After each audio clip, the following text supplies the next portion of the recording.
One of the things that always stands out about you to me is the hacker mindset, because you were one of the first hackers, the first hacker to hack into the iPhone, right? Our company was the first company to hack the iPhone when that first came out. Yep. Hackers are curious, hackers are committed, hackers are creative, and I think most uniquely identifiable, hackers are non-conforming. Now, what's interesting about that definition is nowhere in there did I say hackers are computer scientists. Who says tech can't be human?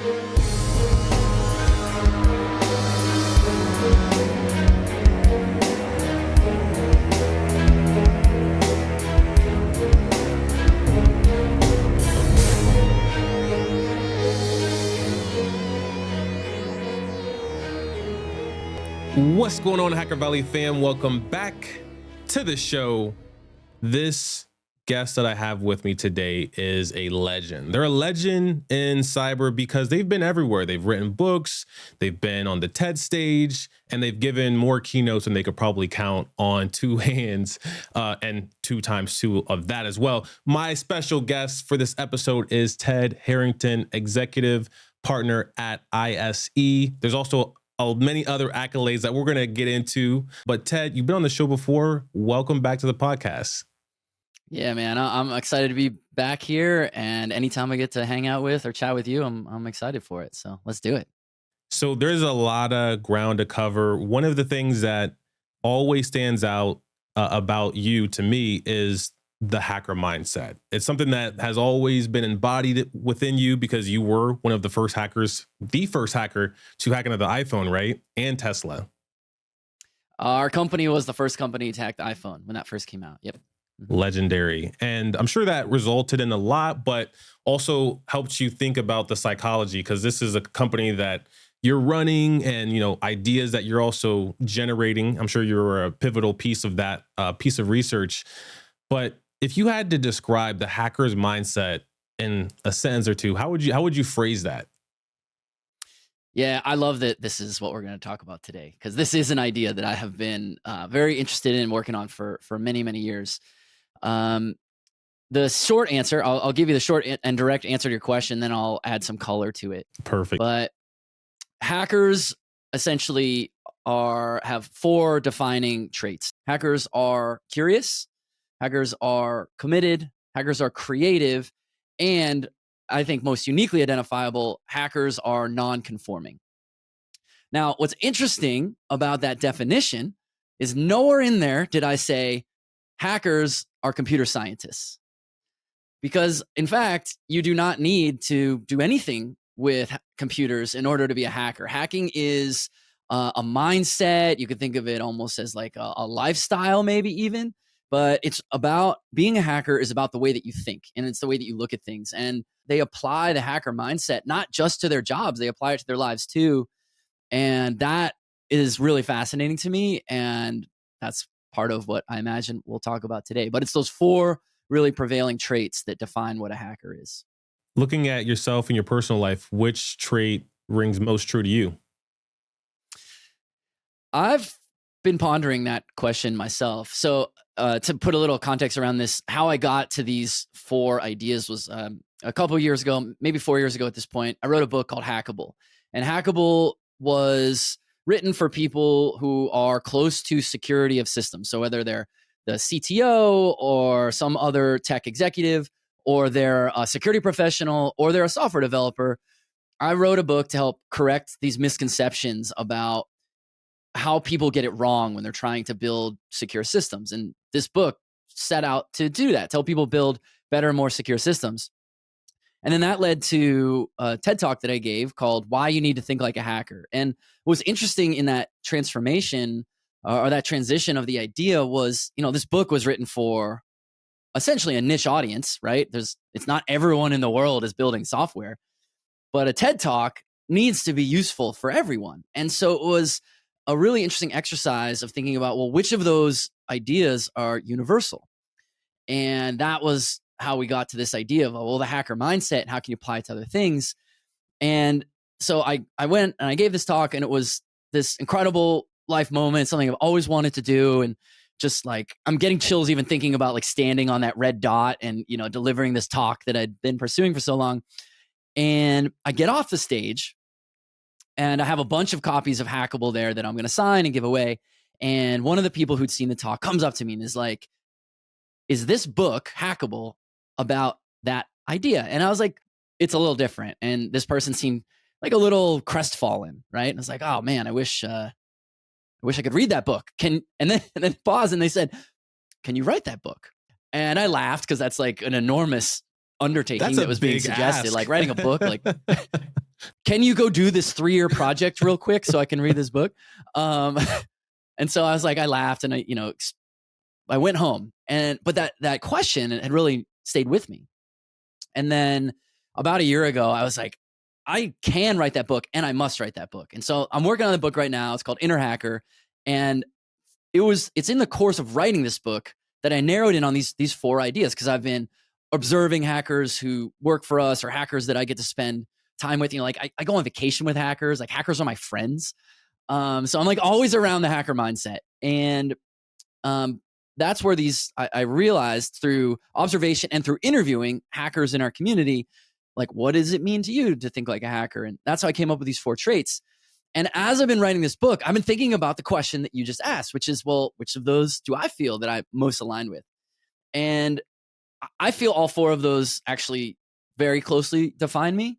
But the one that I'm so most drawn to is nonconformity. And the reason for that is that I think that's what makes hackers really special. Is nonconformity is this idea that conformist thinking is when you look at something, you look at what the herd is doing, look at what the community, the tribe is doing, and you do what they're doing. Right. And you follow along without really thinking about it. And nonconformity is kind of dangerous, isn't quite the right word. It's precarious in a sense, where it's like, to be nonconforming, you have to deviate from the herd. You have to go against the norms and what everyone else is thinking and doing. And hackers are willing to do that. And hackers are willing to not just blindly accept and not just blindly follow along. And it's that independent thinking that is what makes hackers really special, and is what, when we apply it to other things in life, that's how we can find these new pathways to accomplish things. And certainly I can share stories from either hacking or from real life about how I've seen nonconformist thinking really deliver powerful benefits. But that one, I love that idea so much, and I'm definitely drawn to it. I need to jump in for a second and share some details about a special group that we've created for you, our listeners. We understand the importance of creativity in cybersecurity, and Hacker Valley has created a special Cyber Creators Mastermind. Each month, we meet and discuss how to break down technical concepts through stories, the intricacies and opportunities of using audio and video to highlight what's important in cybersecurity, and we share how you can use content to highlight the hard work that you put into your craft. You can check out the mastermind by visiting hackervalley.com/mastermind. We'd love to help unlock your creative potential and would love to see you there. One question that I had planned for this interview, and it was, if you have the mindset of a hacker, does that make you a better adversary? I think nonconforming kind of sounds like maybe it could, but what are your thoughts on that? Absolutely. Yes. And what I love about what's baked into your question is something that is in fact nonconforming. So you asked the question with the implied perspective that hackers are not bad.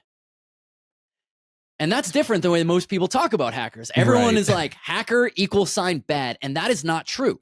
Hackers are creative, curious, committed, non-conforming problem solvers.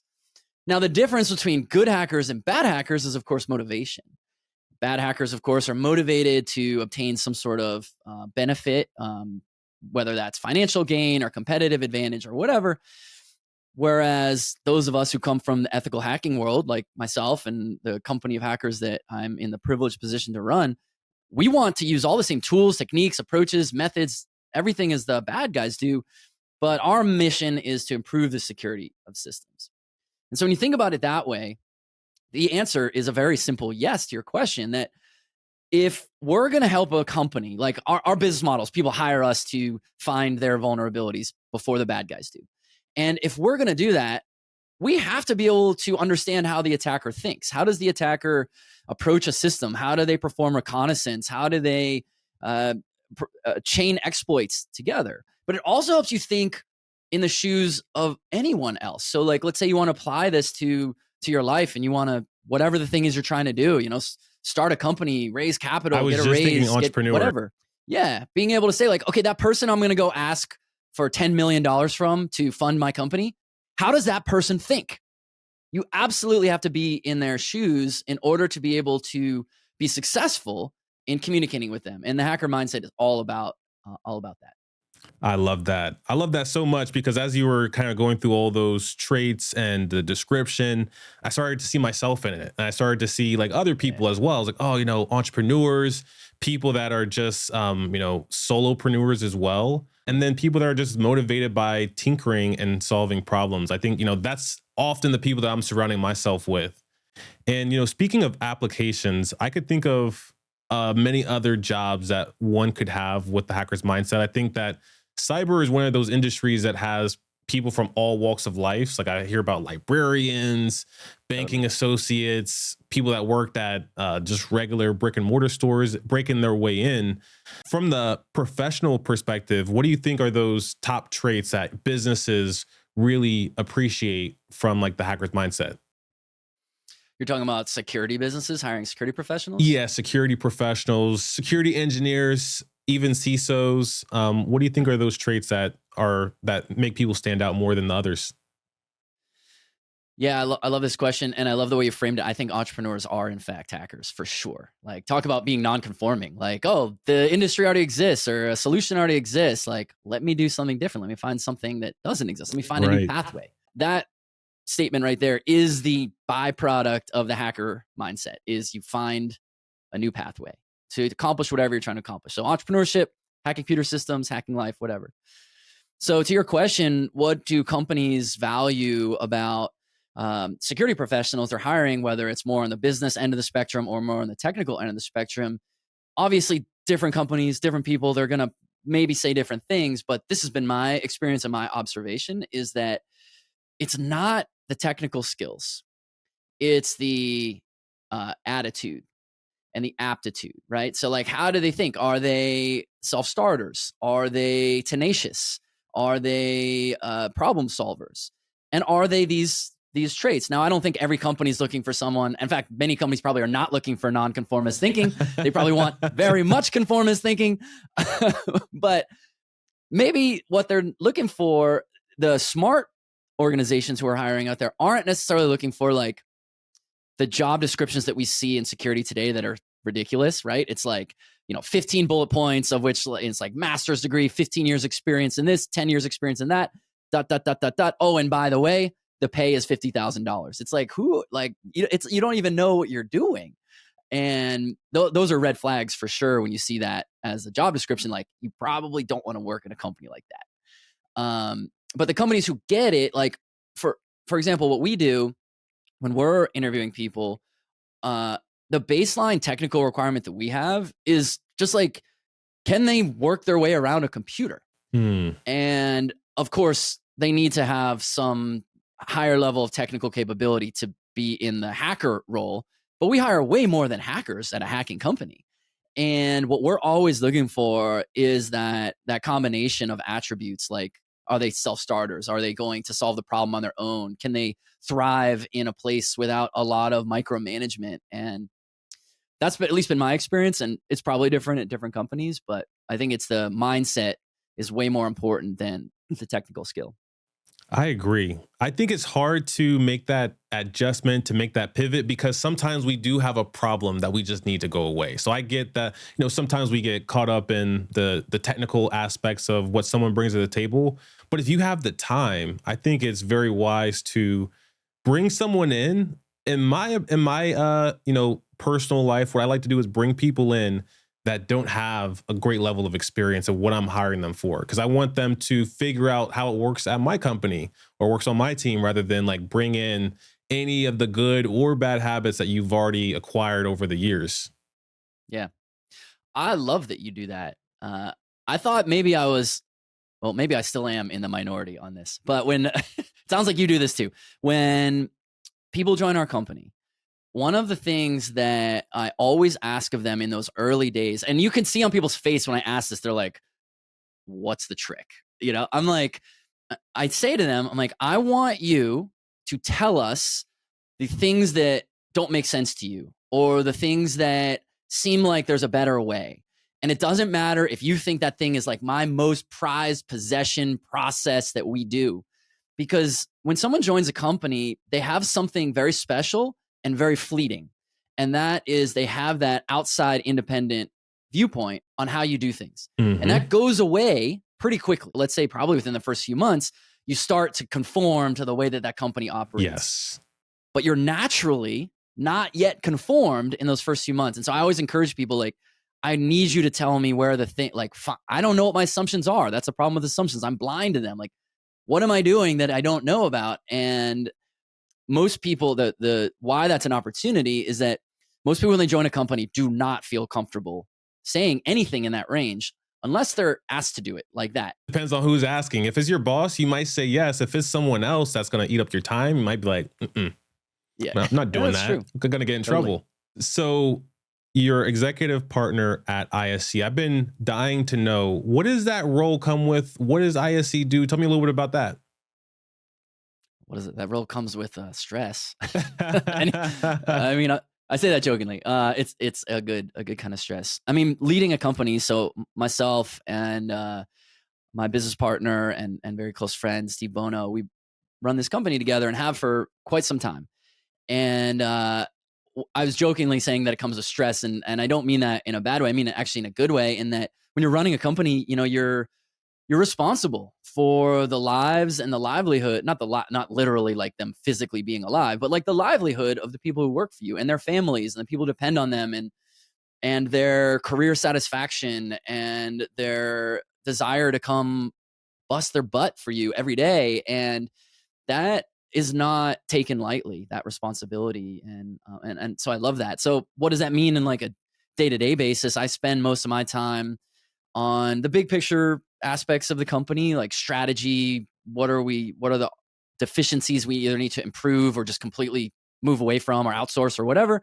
One of the big problems that exists for a company like ours that does security testing and penetration testing and security consulting and all that stuff is there is this just absurd level of misunderstanding in the marketplace about what security even is. Yes. I mean, that term penetration testing is like, it's so abused. Like it actually means a particular thing, but people use it to mean tons of other things and everything. It's like, that sounds like security. We're gonna call that a pen test. And it's like, that is not a pen test. And so part of my mission is to evangelize and to educate. I might have just invented a word by merging those. I'll have to think about that. Evangelate. I'm gonna have to ask ChatGPT about that one. But yeah, I have to evangelize because there is so much misunderstanding. And I wouldn't say that I make breakthroughs with people every day. But when you make a breakthrough with someone and you can see it on their you can see the light bulb go off. And anytime I can hear someone say something like, wow, I never thought of it that way, it's like, we're making progress. And so that's a big part of that's why I write books and give talks and, appear on amazing shows like yours so that we can help further spread the message of what is correct and what is incorrect. What I love about what you just described about your role and your business is you have the hacker mindset that's all throughout your company. You got hackers that are employed that are doing penetration testing, helping people with security. But you're also hacking the industry as a key person of influence. I just read this book, Key Person of Influence. He describes there's these key pillars that you should do in order to acquire or hack your way into success. One of the elements is writing a book. Another one of the elements is having a service that you can provide that helps people see value, whether they buy it or not. And then another attribute is speaking on platforms in a public way, which you do regularly. Do you think of capturing more attention, more business? Do you put your hacker mindset on for that? Or do you just keep your business hat on?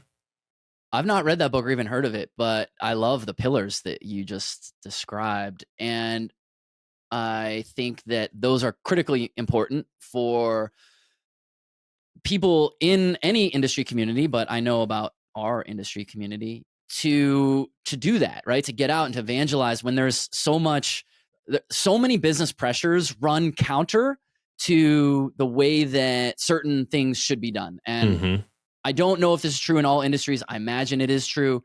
I happen to know a lot about the security industry, maybe less so about others, but definitely in security, there's these business pressures that cause terrible security choices, like absolutely terrible choices. If security just did what bad business choices wanted it to do, then security wouldn't matter. Why would we even do it? Because, and this is, I'm not meaning to disparage executives or leaders who are not security professionals at all. This is not a disparaging comment, but it's more the priorities are not the same. The priorities of a business and the priorities of security are, they have the same mission, but how they go about it is a little different. And I think the great metaphor for that is if you think about race cars, right? So like the business is a race car. And what's the goal of a race car? It's to get to the finish line the fastest. And if the business had its way, the business would not have any brakes at all. It would just only gas. But the problem is that race courses are not straight lines. They have curves and they have turns in them. And the only way to safely navigate a turn is with brakes. And because what brakes do is they help you. It's not about slowing down. It's about approaching a dangerous moment with the correct strategy, the correct approach. And when you do that, what that does is that helps you now explode down the straightaways that follow. That's what the relationship between the security and the business is that people think it's something, right? They think brakes equals slow down. And it's like, not exactly. Brakes equals control. And when you have control, now you can aggressively pursue your targets. That is like helping make sure that we are that force in corporate America and beyond America, but like in the world, is to make sure that that counterbalance is there so that businesses can make good decisions. And again, that wasn't a disparaging comment. Businesses have this mission and security has the same mission. It's just there needs to be that partnership and collaboration. And that's what gets me excited about writing books and getting on stages and helping. You know why we're all gainfully employed? Because you always got to step in a new car at some point. And when you step on the brakes, sometimes the car starts jerking like that. And you're like, oh, I gotta learn, the pressure of these brakes. I think that's like an important characteristic of like good security teams, but also like just good businesses is like they learn how to use the brakes to gain that control rather than like slamming them or not using them at all. I think anyone who wants to think about that metaphor, go to, so F1 has these arcades now. There's one in Boston. There's one, I think, in DC. And I forget where they are. But I went to the one in Boston recently. And it's like you're basically in the cockpit of a car. And it's a simulated game. And you got the steering wheel and you drive, whatever. And that game is savage. You cannot, like, you can't. I don't even know how people do it at all. Like, I crashed every 7 seconds driving this thing. And then, eventually start to figure out how it works. And you realize braking here and braking there. And it's like, it's a visceral experience with this metaphor that brakes actually help you go fast and lack of brakes leads to crashes. Lack of brakes leads to crashes. I mean, I'm from Maryland, and that was one of the things I thought we could have all learned a little bit better on is how to use your brakes. So important. You mentioned something that I want to circle back to for a second. A lot of people don't know what pen testing is. What is pen testing in 2024? Even people who sell pen testing, I think, don't know what pen testing is. I dedicated an entire chapter when I wrote Hackable. There's an entire chapter explaining what is a pen test. So here's the simple way to think about it. Well, we can use cars again as a metaphor. I think a lot of people can relate to vehicles. So there's these different things that pen testing is and what people present it to be. So a pen test actually is a simulated attack against a real functioning system, and then you determine what happens. So that's kind of like, if we use the car metaphor, that's like the crash testing, right? Car makers, before they put a car on the road, the car's done. The car is built. The car is, it's road ready, or it's on this path to road ready. And they just want to see in a particular scenario, does the passenger survive, such as a head-on collision? So what do? They crash the car into the wall. And they see what happens. And it's sort of binary, right? They had this specific scenario, and the answer is like yes or no.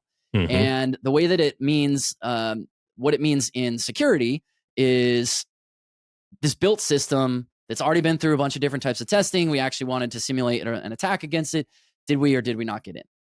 That's what a pen test actually is, but that's not really what's being sold. So if you were to do an internet search right now for penetration test, almost everything that you're going to get in those first few pages is going to be something different. It's going to be a vulnerability scan.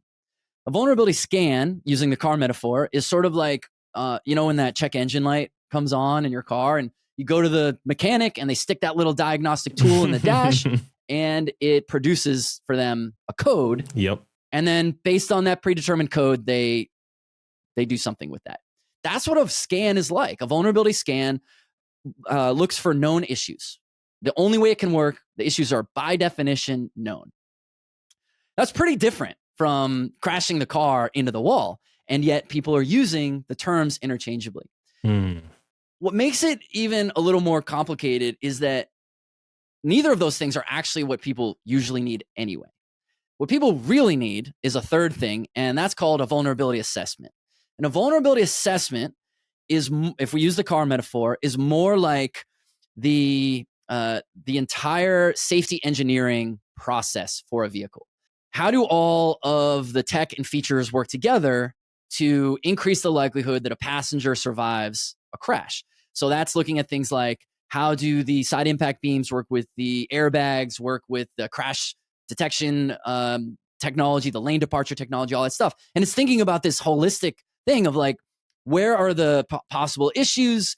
And based on those issues, where should we invest our effort to make sure that we don't suffer some big problem? That's what companies really need, is this more holistic view on their system.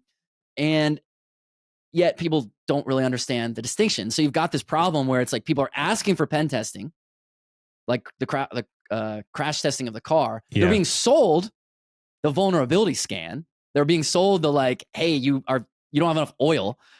But what they really need is that more safety engineering process. And so I think what's the takeaway from that? What does someone do with that information? Well, I've since accepted that there probably will not be a way that I can change every person's mind on earth. So the advice to people is, if you're listening and you buy pen tests, you want to ask the questions to help you get to the heart of what it is that you're actually getting, and make sure that you communicate why you actually need that thing. So, for example, a lot of regulatory compliance frameworks, they require a pen test and give absolutely no guidance on what that means. So you could actually, if that's just a matter of checking a box, you could actually run a vulnerability scan, call it a pen test, and you're done. You pay like $5,000, no problem. How would a dedicated, sophisticated attacker, how would they actually compromise what's valuable to you? How do you fix that? And then how do you communicate that to your customers in ways that they feel confident in doing business with you? For that, you need to actually do something different. And so that's where you're going to ask questions about, like, tell me about methodology. What do the deliverables look like? How much of this is automated versus manual? What other types of projects have you done like this? How will I be able to convince my customers that I'm now more secure because I've done this? Those are things that hopefully will help clarify a pretty confusing problem in our industry. That's a great breakdown. There's a level of effort for anything that you do, whether you're trying to, secure your organization. The level of effort, I believe, is pretty great. You got to be ready to take that plunge, because there's monetary aspects that you got to be prepared for, but culture shifts as well. It takes me back to when I was trying to get my wife on a password manager, and it was a big battle, because there was that inconvenience layer on top of having to subscribe to a new piece of software that's going to nickel and dime. You get the $20 a month. In cyber, we extract a little bit more of a resource for our subscriptions, but there's culture shifts that are required too. So I think that when you look at that investment, you definitely have to be ready to commit, just like you do when you go to the gym, if you truly want to see those results. That's a really cool scenario that you just mentioned, right? Trying to get your wife onto a password manager. I think a lot of people who are security professionals, their partners, they run in that same battle, right? Where it's like, we know we should do this. And then the partner sends the passwords in like email or in a note or whatever. And what really is happening there is the problem is change. The problem isn't so much security. The problem is, how do we convince the enterprises that maybe we work for or who are our customers to spend hundreds of thousands or millions of dollars on security? Yeah. And I think it's the same as how you would convince, in your case, your wife to get on the password manager. And it's not, this is the right thing to do. It's not, this is the cost of doing business, even though both of those things are true. It's when you do this, not only will this be the right thing to do, not only will this make things more secure, but here are the ways that you personally are going to benefit from this. Mm-hmm.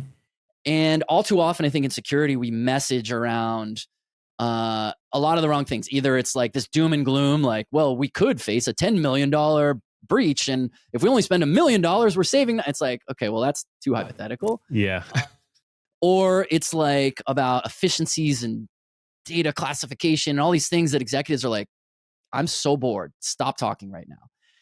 But to your wife, if you say to her like, hey, you know how you always have to remember these different passwords and they're like always changing all the time, and you have to write some down and you kind of remember some and you get locked out all the time. Like, what if I could have that go away?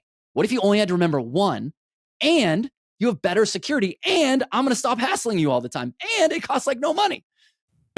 she's going to be there for it, right? Preach. So it's funny that you're going through this exact process, because that's the one thing that made her say, this is right for me, because her Facebook and Instagram password, she's like, the thing that I do for leisure, at the end of my day, like I love to get on and scroll, sometimes get logged out. And that inconvenience of that was greater than all of the security risks that could come her way. There you go. Remarkable. So you just got to find the thing that, like we talked earlier at the beginning of our discussion about putting ourselves in the shoes of other people in order to figure out how they make decisions so that we can help them, guide them to the decisions that are beneficial to them and to us. And this is a perfect example of that, finding the thing that motivates her to do something or to not do something. And that motivation might be very, very different from your motivation, even if you arrive at the same end state, which is you both use a password manager. Right. Motivation. I want to talk about what motivates me right now. What motivates me, if you drop the term, whether it's my wife, you, anyone, you drop the term AI, boom, I'm hooked. Okay. I know as a hacker, you're definitely experimenting with artificial intelligence. I want two use cases: productivity, things that you think are awesome for AI from like a cyber or hacker's perspective, but also, what's a concern that you see with, AI being leveraged by the very non-conforming hackers, the ones that are bringing risk to business? So your setup is stunning. And you did this, you posted the other day on LinkedIn, like a behind the scenes. And I was furiously taking notes because there's things that I was needing to buy. I'm like, whatever Ron has, like, I'm going to get those. And, but there were some questions that I had that particular post didn't answer. And so last night, I'm trying to figure out how to do this. And this is where I always get stumped when it's like upgrading certain types of tech. Yeah. And so I was like, what if ChatGPT can help me with this? And so I was like, these are my requirements. I want to do this. What do you recommend? It recommended some products. And I was like, what should I budget? Tell you the budget. And then I try to go find those products and I see the similar ones. I'm like, what's the difference between this one and that one? And over the course of an hour, it was like I was sitting with maybe like 100 of the best experts. And in an hour, I got all the questions answered. I got the products that I needed. I found where to buy them. I had advice on even like the miscellaneous stuff, like cabling. It's like, oh, you need this particular type of adapter. Otherwise, I would have found that out when the thing showed up. And I'm like, now what do I do with this little port? It's funny in the security space how we cling on to how everything could lead to more hacking, more breaches. I think when I speak to AI, to cybersecurity practitioners that are still wearing their security hat and they don't realize I'm just asking them a question about AI, it's typically like, oh no, we got to monitor how people are using it. We got to, limit the amount of information that's going there because they might be training on our information.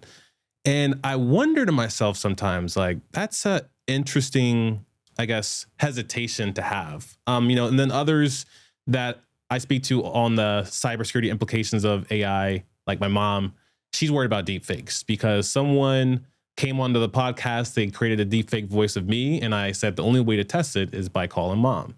So we called her. She didn't fall for anything, but she interacted with the voice and asked it a bunch of questions because she wasn't sure like what was wrong with me.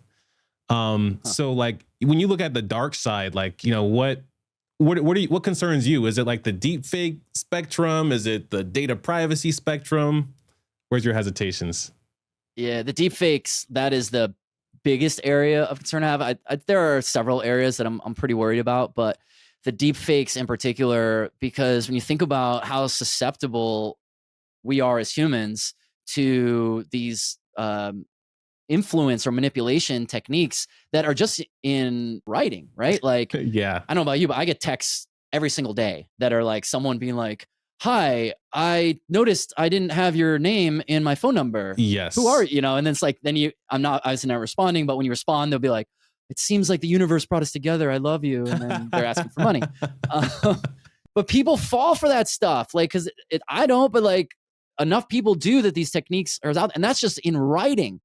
And when you can see someone who you know, and that person is saying something to you and you hear their voice, like, you're going to believe it. It's going to happen. I'm surprised it hasn't happened yet where some prominent person does some heinous thing on camera and then is like, that was a deep fake. And then, of course, then the tech community is like, no, it wasn't. Like, that's going to happen. It's probably some politician. I'm surprised it hasn't happened yet. But the opposite is also going to happen and has already happened, where there's going to be deep fakes of like celebrities maybe endorsing a politician, or of CEOs, calling the CFO and be like, "Hey, I need you to wire this money really, really quickly." So I'm really worried about those because of how effective they are. But I am optimistic because of how effective the mitigation is against that. Mm-hmm. And it's two really, really simple things. You don't need to do both, either or. One is you have some sort of predetermined code word. So if the CEO ever calls a CFO to ask for a wire transfer, the CFO should say, what's the secret code word? And the attacker who's performing this isn't going to know. So that's going to stop it right there.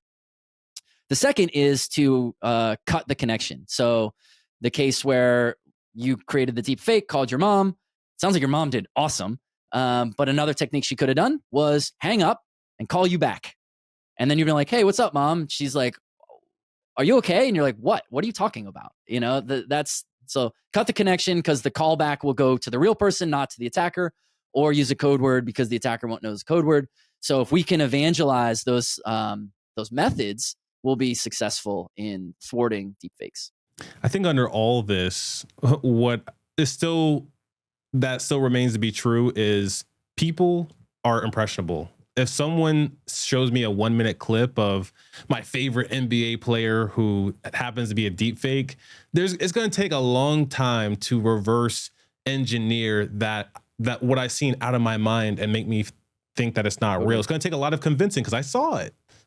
And it reminds me of MTV's Catfish as well. Like, kind of how impressionable we are, because even hearing someone over the phone, you could fall in love. And then we said all those years ago, oh, well, they should have asked to FaceTime them. Well, now we're starting to approach the situation where you can FaceTime someone that you think that you've been speaking to and see a face move. Right now, the tech is still like, there's a lot of latency on it. But so is there on some bad FaceTime connections as well. So I think that the space that we're going to is really interesting in AI. I see it way more opportunity for productivity, way more opportunity for growth as a society and community, especially if we interact with it and teach it how we want it to interact with us. But it's been like either all or nothing from like everyone that I've spoken to. Like they're all in or they don't want to touch it. Yeah. And it's probably should be neither of those, right? We should be thinking about it enthusiastically, but with skepticism, right? Mm-hmm. What do we say in security? Trust but verify. Exactly. And I think that's the way we should be thinking about AI as well. That's it. So Ted, I think it's only right to say what people could expect next. I know you always have a project that you're working on. Maybe ISE is, taking up all the attention right now, but what could people expect from the person that's pioneering and helping us think like a hacker?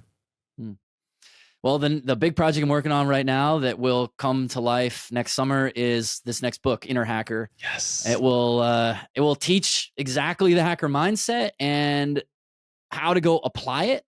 And it will be useful for whether people are security professionals, certainly, but for anyone. Like, I wanted to write a book that my mom would get use out of, my dad would get use out of, people who aren't security professionals. And this book will be that. And it will help you think differently about whatever it is you're trying to accomplish in life. So you can find information on that book, on my current book, on how to reach out to me on LinkedIn, on any of our security consulting stuff. Anything you need, just go to tedharrington.com and hope to get the book in everyone's hands pretty soon. Yes. And Ted has a book already out. We covered it on the last episode. It's hackable. We'll drop a link into the show notes or description wherever you're listening or watching. Ted, want to thank you from the bottom of my heart for spending some time with me. We always get a chance to chop it up in passing. I'm glad that we're able to get you on the podcast, and you got to come back when the book is ready so I could have it like right here next to me here in the studio. Yes. Done. I would love that. Let's plan for that. Thank you so much for having me. Always great chatting with you. I hope to see you probably within the next few months at some conference, and see you then. See you soon. See everyone next time.